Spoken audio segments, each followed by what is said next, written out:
Wrigglesworth's Hang-Ups by Tom Wrigglesworth and James Kettle. How to make a killing.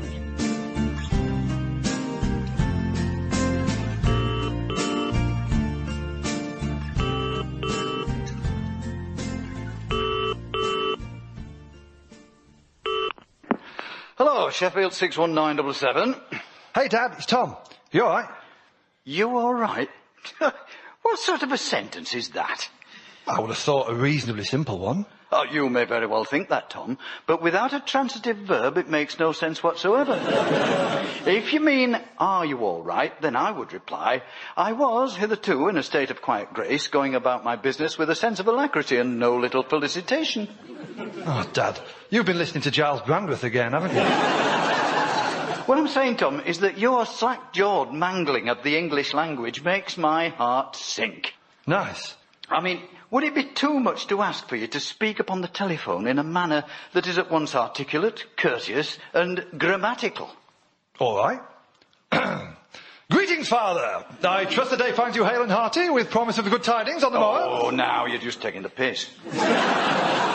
Forsooth, Father, I beg thee, do not lapse into profanity, for it doth hurt my ears, and I shall have people writing into the feedback programme. I don't know what's wrong with you sometimes, Tom. I blame your mother. What's she got to do with it? Because 39 years ago, she was the one who wanted an early night.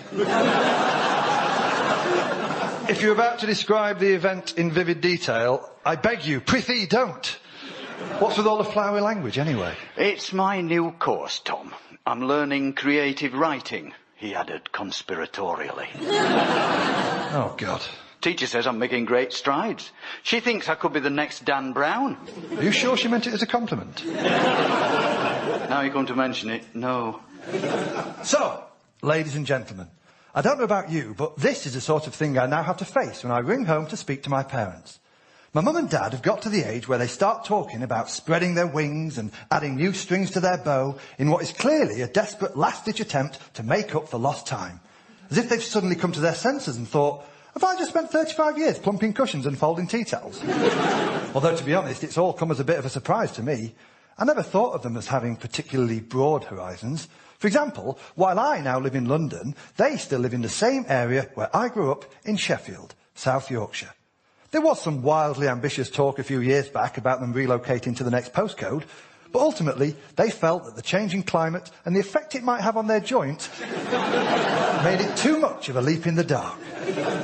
Mum and Dad now share their house with my 91-year-old grandmother, Mabel Bradley.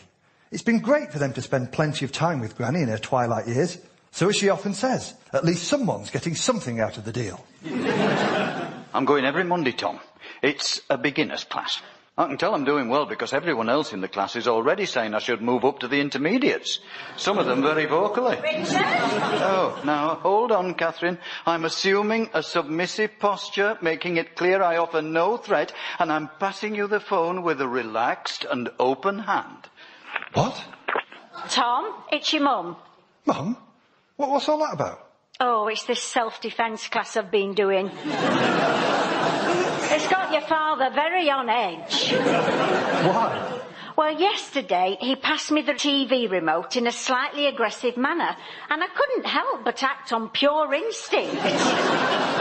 You don't mean... Well, before either of us knew what had happened, I'd elbowed him in the solar plexus and followed it up with a knuckle rap to the throat. He ended up lying on the floor looking at me with a mixture of fear and admiration. So you're both doing evening classes? Oh, absolutely. The council have started laying them on free for the over 65s. That's great. My friend Kathy recommended self-defence. She said I need to be able to look after myself now that I'm all on my own. Right. Hold on. What do you mean, all on your own? Oh, well, owing to a perfectly innocent misunderstanding, Kathy is under the impression that I'm a widow. And how did this innocent misunderstanding come about? Because that's what I told her. Why did you tell her that? Oh, Tom, this is all part of married life. You learn as you get older. These days, when I meet someone new, I either let them take me as I am, or I have to explain your father. 9 times out of 10, it's much easier just to kill him off and be done with it. You're not serious. From the moment I met Kathy, I knew your dad would never approve. Not with the poor quality of her timber cladding. So I told her he'd gone over a cliff in a tragic kite flying accident. Hey, listen, Mum, since I've got you on the phone, I could do with some advice. I've got a bit of a domestic problem. Oh, hold on, love. Richard, Tom's wife's left him. Get the guest bedroom ready. Mum, that's not the problem. I've got clean bed sheets ready to go, Tom. You might have to go without a valance for a couple of nights, but I know you don't mind roughing it. Not for the first time, ladies and gentlemen. My mother had grasped not so much the wrong end of the stick, but more a random object upon which close inspection proved to be not a stick at all. I had to explain to her that my wife had in fact not left me. No, the problem related to the chap in the flat downstairs, a chap by the name of Oliver. The reason Oliver had moved into our block was to be a little closer to his parents. They only live around the corner, you see, so they were able to pop in all the time and share every aspect of his life. Understandably, after 6 months of this, Oliver felt the only thing to do was emigrate to Buenos Aires. Having decided to sell his flat, he'd asked me if I wouldn't mind popping in every now and then to make sure everything was all right and in the best possible shape to attract a buyer. I don't understand it, Tom. Why has he got you visiting his flat? Because he knows he can rely on me, Mum. There's a lot of ruffians in our block, whereas I'm a fine, upstanding citizen with a strong moral code and round-the-clock access to a bread maker. What's that got to do with anything?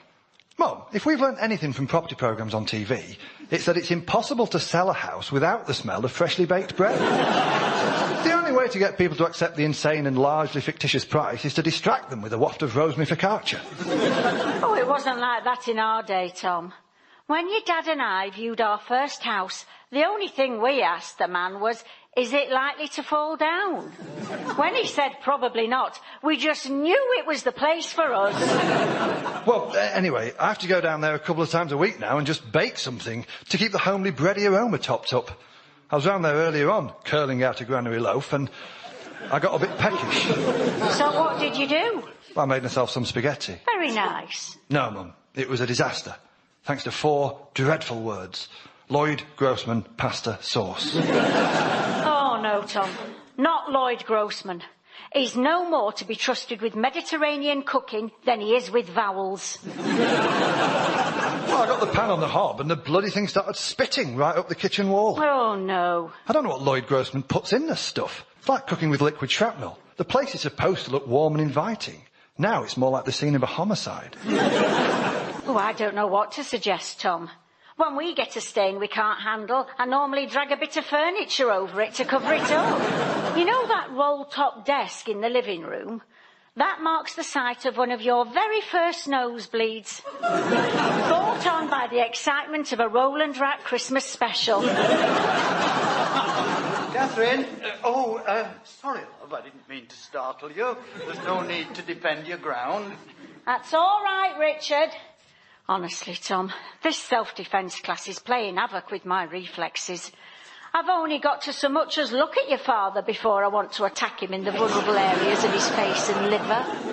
I know how you feel. Tom, listen, before you go, I thought you might like to hear a bit of my creative writing project. Well, I'll try anything once, Dad. OK. I'll just set the scene for you. What we're dealing with is a murder mystery set in Sheffield just before the turn of the 18th century.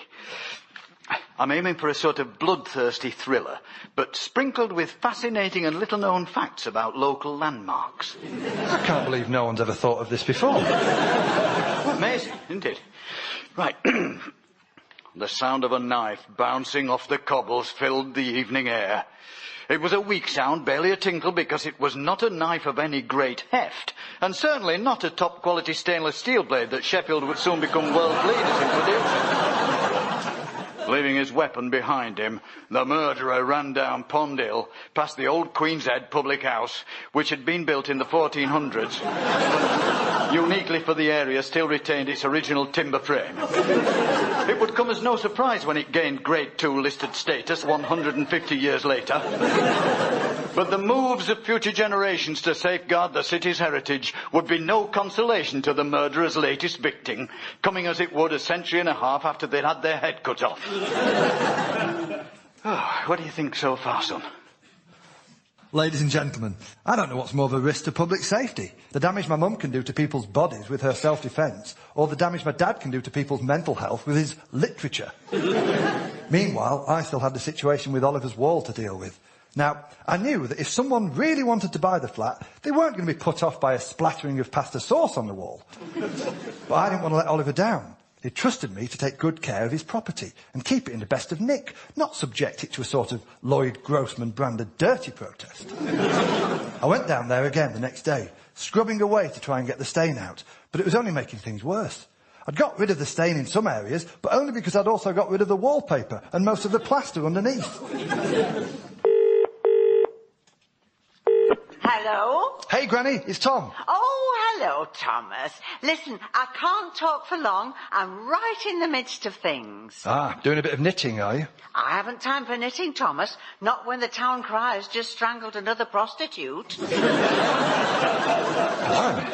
You can't trust anyone these days. No, I'm just in the middle of your dad's story. Oh, it's a real page-turner.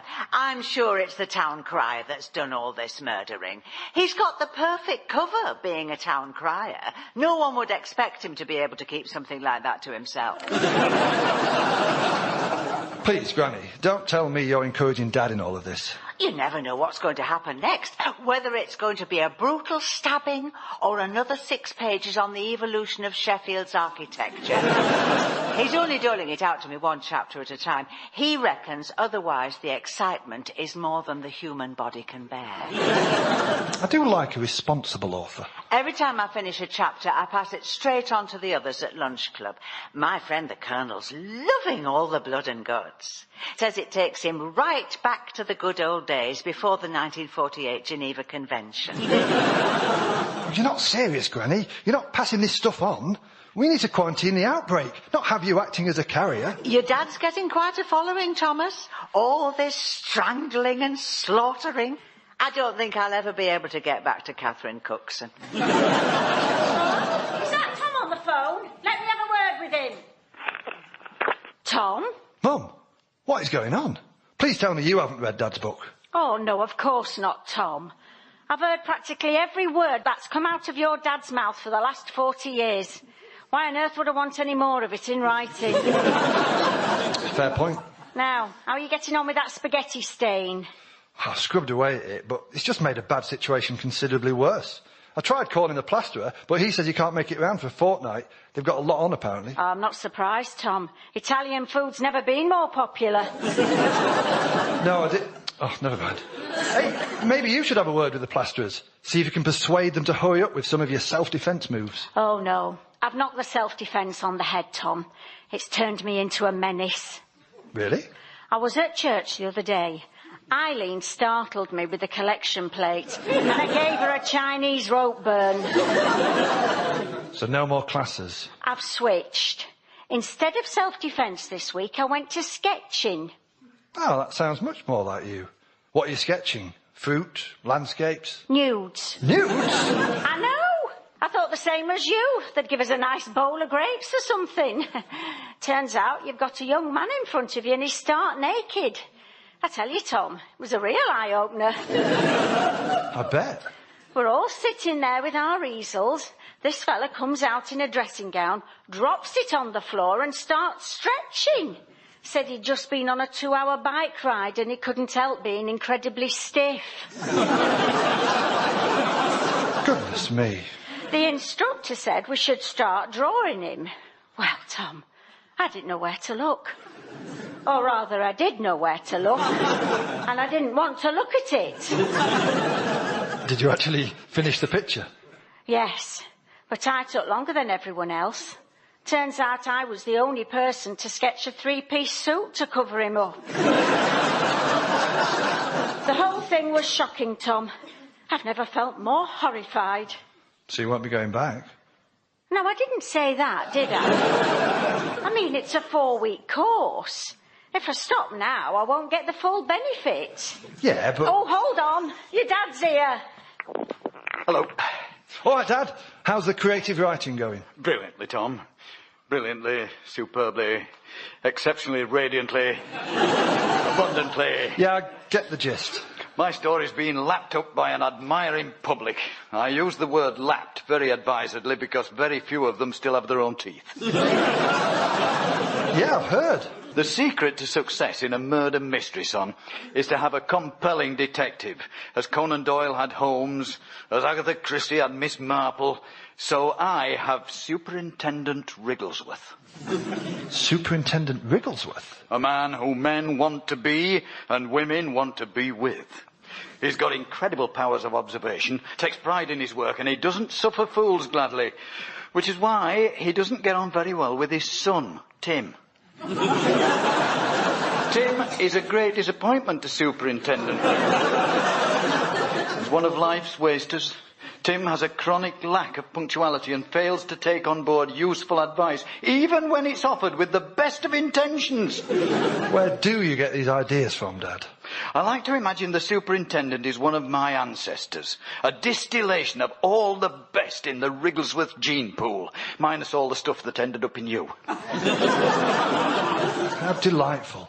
Hey, you do realise that while you're off in a not very interesting world of your own, Mum is off drawing naked men. Naked men? She told me it was fashion design. She showed me the picture. Had a lovely cut of suit on him. I was thinking of having something similar done for myself, only in corduroy. Dad, she draws the clothes on them because she's embarrassed. But in real life, they're as naked as the day they were born. I see. That explains why there was so much rubbing out around the crotch. Well, ladies and gentlemen, my dad didn't seem all that bothered about my mum being confronted with the sight of male genitalia, and maybe I shouldn't think anything of it. After all, I suppose she must have seen it all before. Actually, I really don't want to think about that either. Meanwhile, I still had the problem of the plastering to deal with. A problem that got much worse that evening when I received an email from Oliver telling me that the following weekend was going to be an open house at his flat for all interested buyers to view the property. So could I make sure all the windows were closed and bake a really, really large loaf? I realised that if I was going to repay the trust he'd put in me, I was going to have to tackle the plastering myself. Hello, Sheffield 61977. Mum, it's Tom. Is Dad there? I need to ask him a question about trowel technique. He's out, Tom, taking your granny to lunch club. And I'm nearly out myself. Eric's taking me off sketching the ducks in the park. Who's Eric? He's a friend. I met him at the life drawing class. Oh, OK. Is he good at drawing? I don't think he's ever tried it. Then what is he doing at... Oh, no. It's lovely seeing him in his clothes at last, Tom. The way I'd always imagined him. Listen, Mum, I think you better be on guard. We don't really know anything about this Eric. You speak for yourself, Tom. I know him very well. Front and back. Now, ladies and gentlemen, I am all in favour of a bit of give and take when it comes to relationships. But what worried me was the motivation of this Eric. My mum has fallen for every 2-for-1 promotional offer in every Sunday supplement. If Eric was even a half-decent con man, she wouldn't stand a chance. Hello? If that's you, Agnes, it can't be the mill owner. He drowned in his own water wheel at the end of chapter 4. No, Granny, it's Tom. Is Dad there? He is, but you won't get anything out of him. He won't tell anyone who the murderer is. That's not... I've had the whole lunch club grilling him. I haven't seen the Colonel so exercised since they served him sauerkraut in his Meals on Wheels. I thought the town crier was the murderer. No, he he's out of the running, garroted with his own ceremonial chain. It's made the investigation much harder for Superintendent Wrigglesworth, because now the town crier's dead, news is getting round the place a lot more slowly. Look, I need to speak to Dad. It's urgent. Oh, all right, I'll get him. But if all this distracts him from finishing the book, Thomas, then I'll make sure the same thing happens to you as happened to the greengrocer in chapter 6, including the insertion of the marrow. Richard, Thomas is on the phone. Oh, hello. Dad, it's Tom. I've got a problem, and I don't know what to do. Neither do I, son. Neither do I. What? You knew? How did you work it out? I haven't worked it out, that's the problem. I've literally no idea who the murderer is. What? It's my own fault, of course. I should have planned the whole thing out before I started writing. I just thought the mystery might be even more mysterious if even I didn't know who was behind it. That's not why I'm ringing. Well, it's all I can think about. All those people down the lunch club, desperate to find out who did it. It's an awesome responsibility being a successful author, Tom. It's a wonder Stephen King can sleep at night. Look, Dad, I don't care. Just pick anyone and make them the murderer. It's not as simple as that, son. I got a bit carried away with myself in the last few chapters. I think I've killed off all the suspects. What? I know, son. One thing led to another, and before I knew it, the whole book had turned into a bit of a bloodbath. Well, what about Superintendent Wrigglesworth's son, Tim? You can't have murdered Tim. Oh, no. Tim didn't get murdered. OK, then... No, Tim got kicked to death by a shire horse. Having ignored his father's very sensible advice not to stand behind it. Hey, I did enjoy writing that bit. Most satisfying section in the whole book. I was thinking an illustration of that might make an excellent front cover.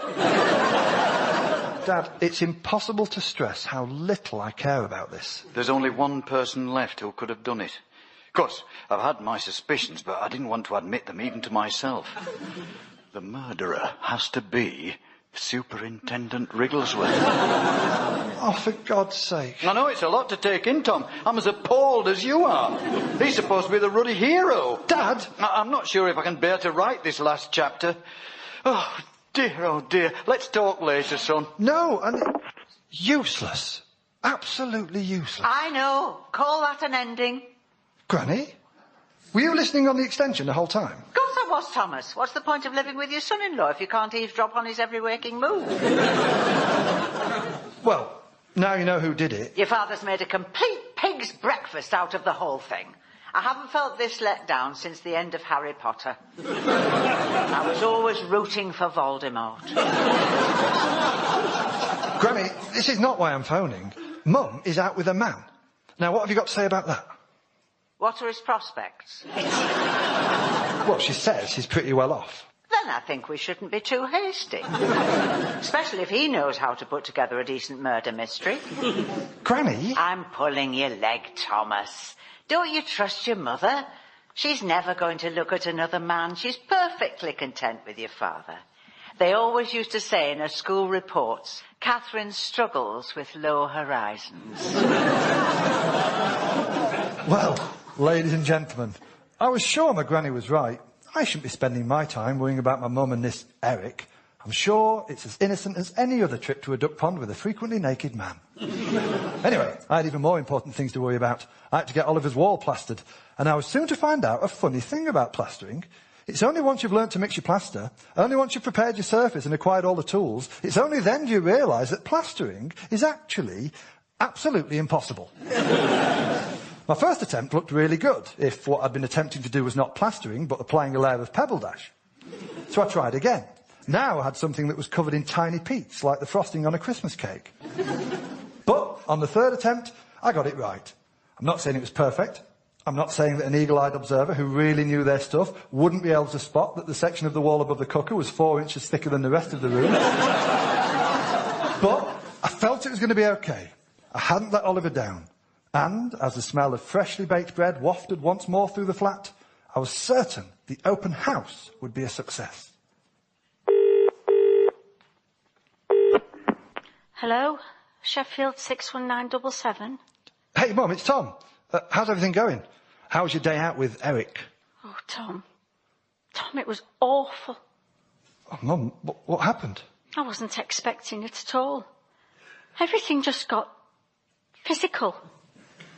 I was so embarrassed, Tom. I'll never be able to see him again, never. What did Eric do? Eric didn't do anything, Tom. It was me. What? I'd just got my easel set up. Then Eric put his hand on my arm. Oh, I couldn't help it, Tom. My self-defence training kicked in. Oh, no. Before I knew what I was doing, I had him in a headlock and he just kept crying out, "Not the face, not the face."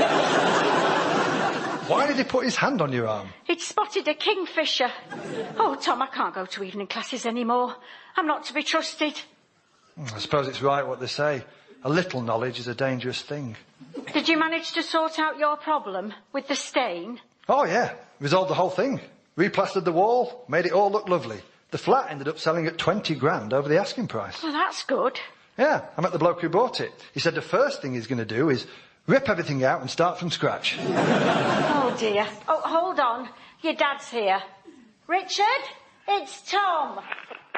Tom, I never thought I'd find myself saying this, and I hope you appreciate how difficult it is for me to utter the words, but I'm delighted to hear your voice.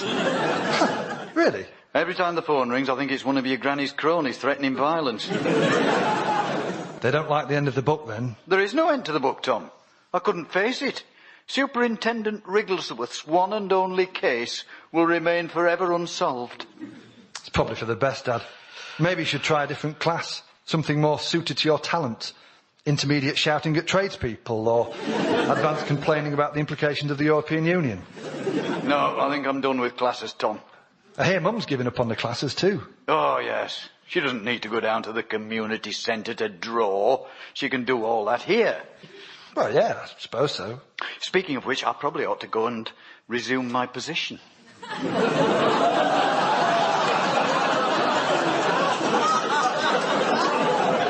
What position?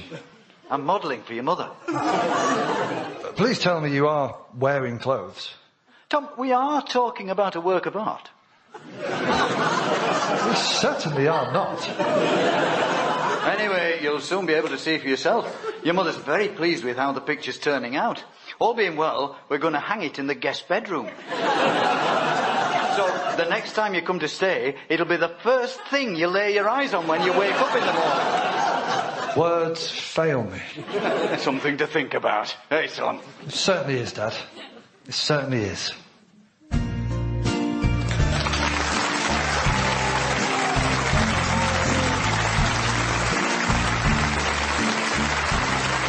Tom Wrigglesworth's Hangout starred Tom Wrigglesworth, Paul Copley, Kate Anthony and Elizabeth Bennett.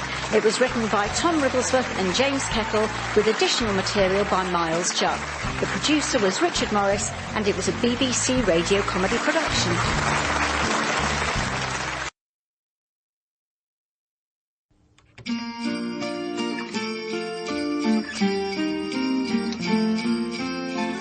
Tom Wrigglesworth Hang-Ups by Tom Wrigglesworth and James Kettle. A Christmas Not Special.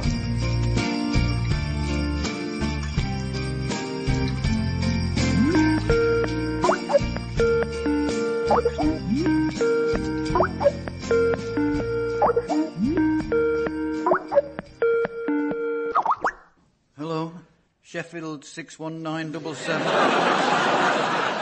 Richard, you don't answer like that when you're on Skype. Oh, sorry. Hello, Richard Wrigglesworth1 at hotmail.com.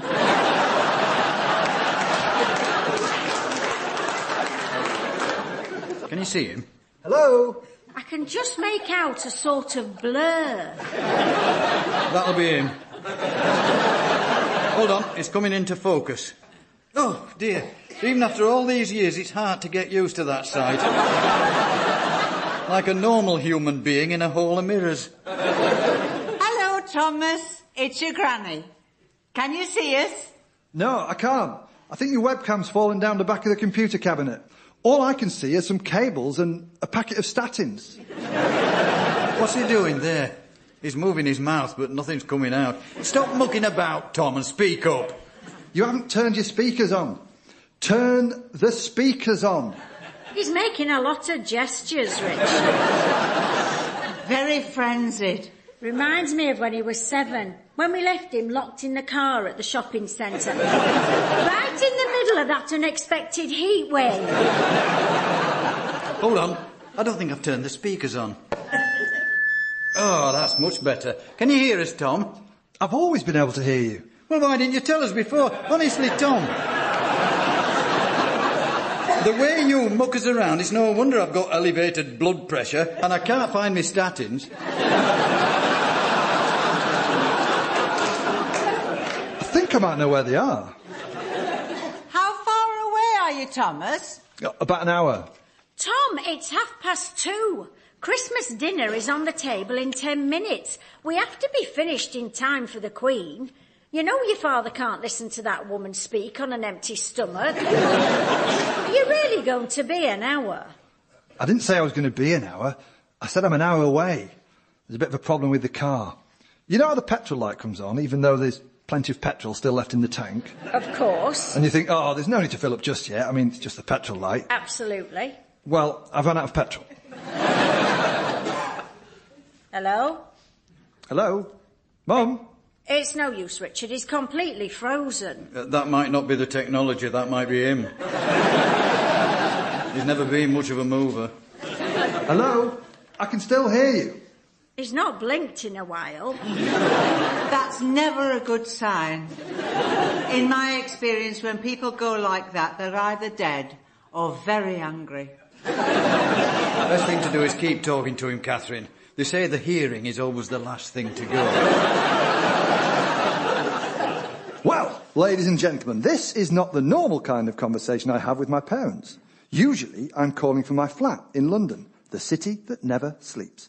Whereas they are 160 miles away in Sheffield, the city that's planning to emerge from a prolonged afternoon nap any decade now. But at Christmas, things are different. I drive up every year on Christmas morning to spend the day with them. I used to go up a couple of days earlier, but I found that was incompatible with my narrow window of family tolerance. If I come up on the 22nd, it's not so much a season of goodwill as a season of mutual hostility and a gleeful reopening of old wounds.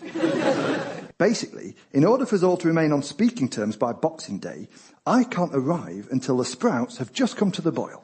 And with my parents' attitude to cooking vegetables, that means dinner is a mere 4 hours away. This year, I was coming up on my own. For some reason, the wife wasn't keen on experiencing another Christmas with the Wrigglesworths.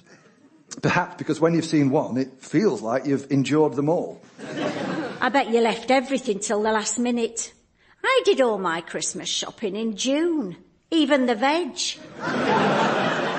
There's always a couple of last-minute things, but that's what the August bank holiday's there.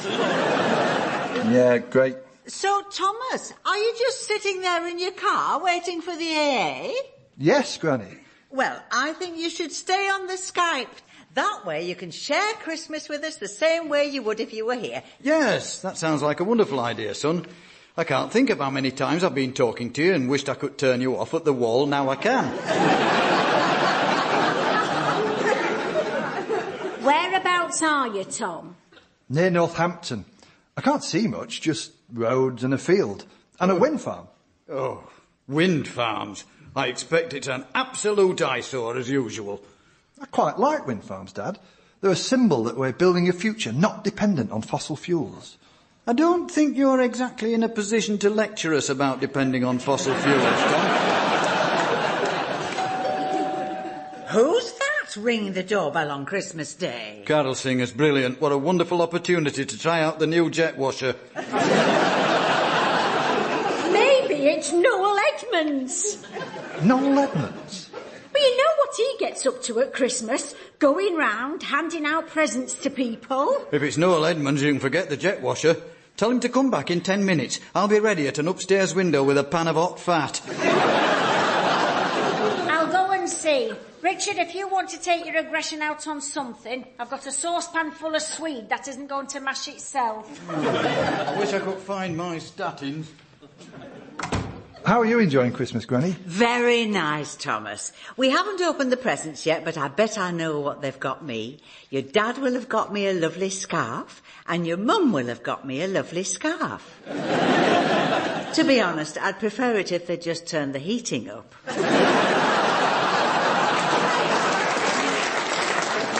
Must have been very different in your day, Granny. Oh, I'll say so, Thomas. We had wonderful Christmases during the war. We'd fight all year, but come December the 25th, we'd all have a Christmas truce. What, with the Germans? No, not with the Germans, Thomas. With your granddad's family. Mum, Tom, I'd like you to meet... Russell, I've come from Russell! Hello, Russell. I hope you don't mind me intruding. I was just passing, saw the lights, and I thought I'd look in. Because, you know, it's Christmas. It certainly is. Not a time people should be on their own, but that's the way the world is sometimes. It's so sad. It can mean so much at Christmas, just a little warmth and human contact. You don't need to say another word, Russell. If it's sympathy you've come for... Well, they say it's a big killer during the festive period, loneliness. Bloody hell. He's the life and soul of the party. Oh, you've got a man in a box. This is my son, Tom. Oh, isn't technology wonderful? Even when your loved ones are far away across the seas, you can still share Christmas with them. Well done you, Tom, making the effort. Whereabouts are you? Northampton. Oh, I see. Well, I'm very sorry to hear that. I'd better check the kitchen. Your father's been left unsupervised for a good 7 minutes and it's all gone ominously quiet. So, Russell, the fact that you're throwing yourself on the generosity of my parents suggests you are very much at your lowest ebb. In fact, I'd say that if you need an indication that you've hit rock bottom, this is it. Oh, I wouldn't say this is rock bottom. I find this sort of voluntary work gives me an enormous sense of personal fulfilment. What sort of voluntary work do you do, Russell? Reaching out at Christmas. That's what I'm here for. It's an initiative backed by the council. We have a list of the most vulnerable elderly members of our society. Suggested by friends and neighbours, and people like me are coming round to spread a little bit of festive cheer. Listen, young man. I may look elderly and vulnerable to you, but when I get my teeth in, I'm still a handful. Please try not to overexert yourself. Anyway, I don't think it's you that's on my list. I've come to check up on a Richard Wrigglesworth. Oh, brilliant. What's he doing on the list? It's amazing how many of his friends and neighbours have suggested him. To be honest, he's top to the poll. Amazing. Right, I don't know who you are, but you haven't been invited and I want you off my property right now. Mr. Wrigglesworth, please put down that masher. You're dropping Swede all over the carpet. Richard, you've got the wrong idea. Dad! I don't know what you've been telling my wife, but I'm not in the business of taking in waifs and strays off the street. I'm a retired accountant, not good King Wenceslas. If you're here to steal our family silver, you've got another thing coming, because it's a right load of rubbish. And besides, my son is watching your every move. No, I'm not. I told you. The webcam's fallen down the back of the cabinet. I might hear a burglary, but what use is that? Listen, Dad... I'm sure I can help you out with that webcam, Mr. Wrigglesworth. If I just follow the wire back to... here we are. Are these your statins? Yes, they are. Thank you very much. What did you say your name was? It's Russell. Good to get my hands on these again. Even the sight of them's enough to get my arteries dilating. Done me a favour there, Russell. That's all any of us can do. Look out for each other. I suppose so. I'm ready to serve up. Oh, what are you going to do with Tom's plate? Oh, give it here, I'll waft it under the screen. See this, Tom? This is what you miss when you run out of petrol. Look at all those delicious roasted root vegetables. Thanks, Dad. Russell, as we've got a plate going spare, Why don't you sit down and join us for Christmas dinner? You what? Mum? Oh, that's very kind of you. Are you sure I'm not imposing? Of course you're not imposing. Richard, is he imposing? Well, it is Christmas. Embracing your fellow man and so forth. Just don't expect to get first go on the gravy boat. So, ladies and gentlemen, there was I, stuck on the hard shoulder, watching the traffic as it sped past, and no one stopping to help me. They were all clearly feeling that it was more important to speed onwards to their own Christmas celebrations rather than stop to help a fizzy-haired madman in need. All I could do was sit there, staring at the screen as a delicious array of festive produce was laid on the Wrigglesworth family table. Turkey, pigs in blankets, Brussels, stuffing, and something that I think is unique to the Wrigglesworth family, potatoes served 4 ways. Roasted, mashed, poorly roasted and barely mashed. The only thing that was different about the meal was that I wasn't there. Instead, there was a strange bloke eating with my mum and dad, with both sides thinking they were doing each other a favour. Ooh, these potatoes really are very interesting. Made them myself. I see, that makes sense. Have you considered Meals on Wheels? Russell, flattery will get you everywhere, but I don't think I'm ready to cook for the whole neighbourhood.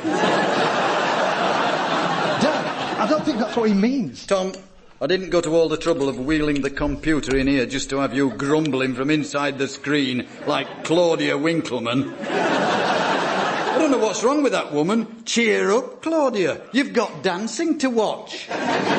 Richard, you should listen to Tom. I've tried that in the past and it's brought me nothing but hardship. Once bitten, twice shy. I think it's lovely that Tom can still have dinner with us. Have you got anything to eat there, Tom? Doritos. I've got half a packet of Werther's in the glove box, but I'm saving them for pudding. Anyone want to pull a cracker?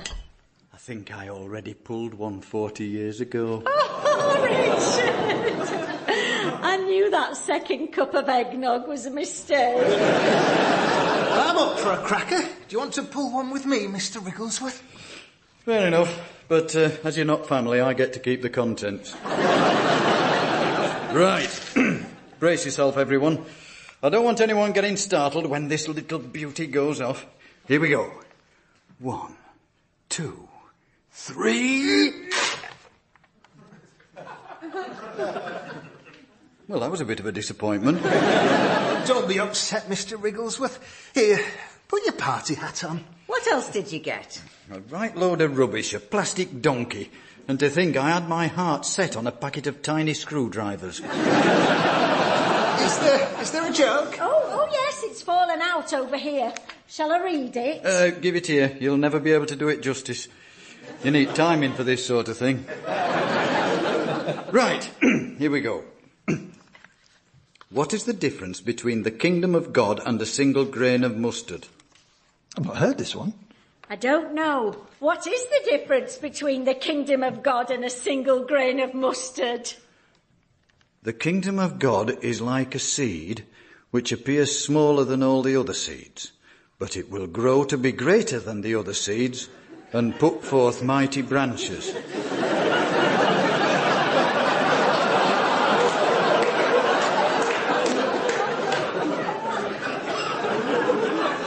Sounds like one of yours, Tom.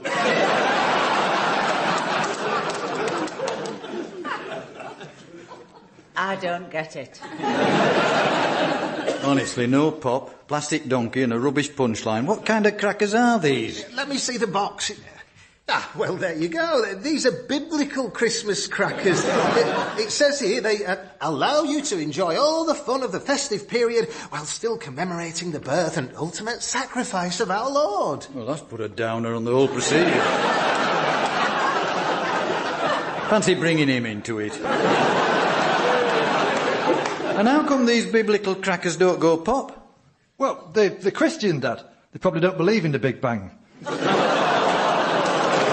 Even at a distance of many miles, Tom, your smart-ass comments are still unbearable. Oh, well, more potatoes, Russell? I physically shouldn't and emotionally couldn't. I know exactly what you mean. Well, ladies and gentlemen, you might think that experiencing Christmas dinner via Skype in a lay-by in Northampton is pretty much the definition of bleak. But so far, it had been one of the most enjoyable festive get-togethers me and my family had ever had. Usually, it's impossible for me to be around my mum and dad without regressing at a terrifying rate of knots back to the teenage version of myself. I can be in London sorting out a life insurance policy or experimenting with Moroccan cookery, but put me in my parents' front room and I'll start spraying on the Lynx Africa and arguing about what is an appropriate time to go to bed. Well, thank you very much for Christmas dinner. I won't be forgetting it in a hurry. But I probably should be off now. Russell, have you got anywhere else to go? No, that's me done for the day. Oh, Richard, did you hear that? He's got nowhere else to go. Stay where you are, Russell. We'll be having Christmas pudding in a bit. There won't be a shilling in it, partly because they're a choke hazard, but also they're anachronistic in the age of metric. No, I really should be going. No, Russell. There's a reason you turned up on our doorstep today. There is? I have a feeling you were sent to us. Well, yes, I was. Let's open the Christmas presents. Dad, will you listen to him? Yes, Richard, he's trying to tell you something. That's got us in the mood. Mabel, here's yours from me. Oh, how lovely. I wonder what it's going to be. It feels woolen. Oh, a scarf. Richard, I told you I was getting at that. And this is for you, Catherine.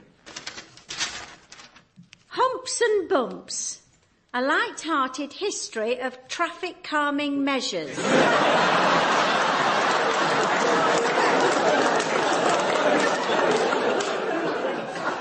Well, Richard, you've clearly put a lot of thought into this. You should plug any gaps in your knowledge. Is traffic something that bothers you, Mr. Wrigglesworth? Settle in, mate. You're in for a long haul. Only if there are issues surrounding mobility, I may be able to source you a scooter. Oh, no, Russell. Don't have to be getting me presents. Besides, I think I'm a bit old for a Vespa. No, that's... Don't you worry yourself, Russell. What have we got ourselves into here, Catherine? The man's impossibly needy. Russell, would you like to open Tom's presents? What? Russell can open them and then we'll hold them up to the webcam. Oh, well, OK. Oh, I wonder what this is. It's very bulky. This is from me. It's a ceiling fan. Oh, great. You put it in the ceiling. Yeah? It's for indoor use only. Yes. He doesn't like it. Do mine now, Russell. This is from me, Tom. Right, what have we got here?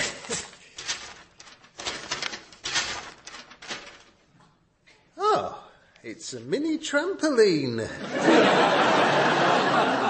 Oh, what wonderful presents. A ceiling fan and a trampoline.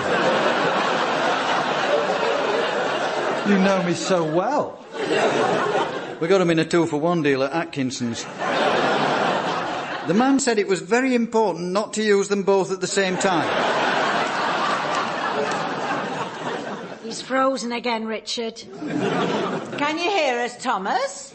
Yeah, if there's a problem with the signal, the best thing to do is to switch off the camera and carry on voice only. I can't hear anything. No, it's completely frozen. I think that if there's a signal problem, what you can do is switch the camera off and try to continue the call voice only. Do you know what, Russell? It's so good to hear from someone who knows what he's talking about. If Tom was here, I shudder to think what sort of nonsense he'd have come out with. There we go, all sorted. Tom, can you hear us now? Can you hear us, son? Are you there, Thomas? I fear so. Well, what do we do now? I know. We can play charades. Excellent. Just what we need to pile misery on misery. Oh, Richard, it's a lovely game to play at Christmas. What about Monopoly? We are not playing Monopoly, Richard. Not when you insist on putting all the train stations and the utilities into public ownership. We're playing charades. Tom will join in. How can I join in with charades? I can't see anything. Don't worry, son. I'll talk you through it. Right, here we go. It's a film, Tom. One word, one syllable. Actually, this is working okay. First word. She's pointing towards her jaws.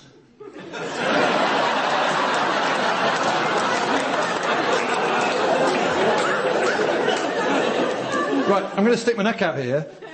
Is it Jaws? Well done, Tom. It's your go.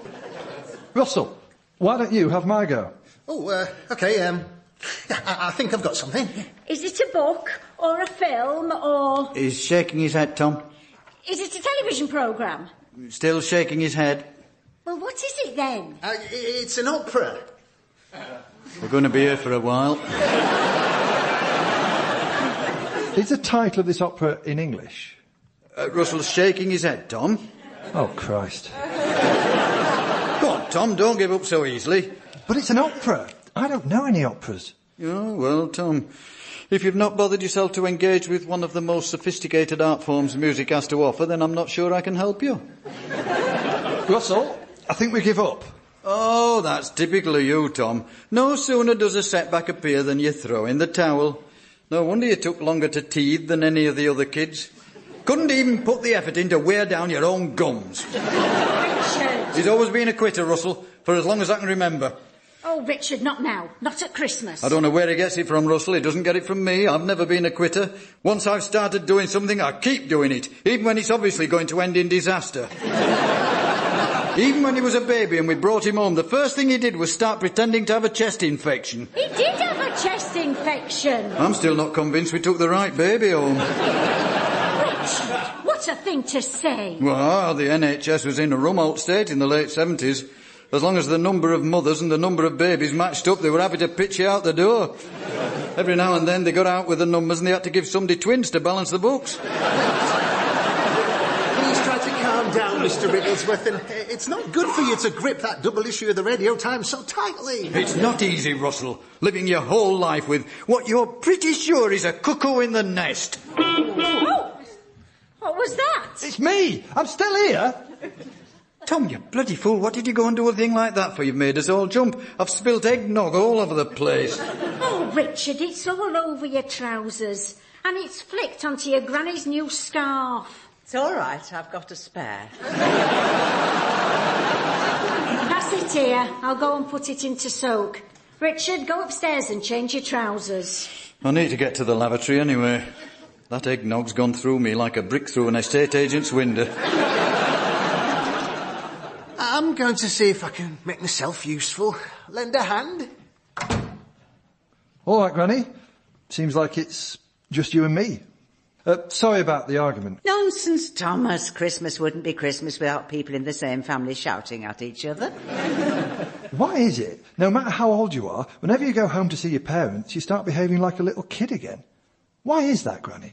Well, it might not be you, Thomas. It might be them. How do you mean? It's not that hard to see. Don't you think that if they can treat you like a child, it helps them to feel a bit younger too? I've never looked at it like that. They're harking back, Thomas. Just another way of resisting the ageing process and the inevitable approach of death. Yet another cheery thought for Christmas. Well, when you get to my age, you see all sorts of things more clearly, cataracts notwithstanding. When your mum and dad have a go at you, they're not being mean, they're just being nostalgic. So what you're saying is that we should forget about posh creams and skincare ointments. If we really want to roll back the years, the easiest way is to have a child and then refuse to accept that they have the capacity to mature in any way. Get up! Get up! What's that, Granny? I don't know. And I don't expect to be assaulted by a sex maniac in the privacy of my own toilet. Not at Christmas. Mr. Wrigglesworth, you're making a mistake. Richard, there must be some misunderstanding. What's going on? This is what comes of you not keeping an eye on the petrol gauge, Tom. I'd only just got into the loo when this pervert bursts in and starts trying to remove me trousers. I was trying to help, but belt buckles can often be a challenge. Don't try and squirm out of it. We thought we were doing you a favour. Turns out you had your eye on me all along. Well, yes, I did. See? He admits it. The shamelessness of the true pervert. Dad, there's something you ought to know. Russell has been sent by the council. What? He's looking out for elderly and vulnerable people at Christmas. What? So, is he here to see you? Not exactly. I'm here to check on you, Mr. Wrigglesworth. Oh, would you look at that? The AA are here. Tom, did you know this all along? God bless the AA. What a pleasure to see them in high-vis jackets and Santa hats. Tom, will you answer my question? I'm sorry, Dad, I've got to go. I'll see you in a bit. But in the meantime, Merry Christmas. Merry Christmas, everyone.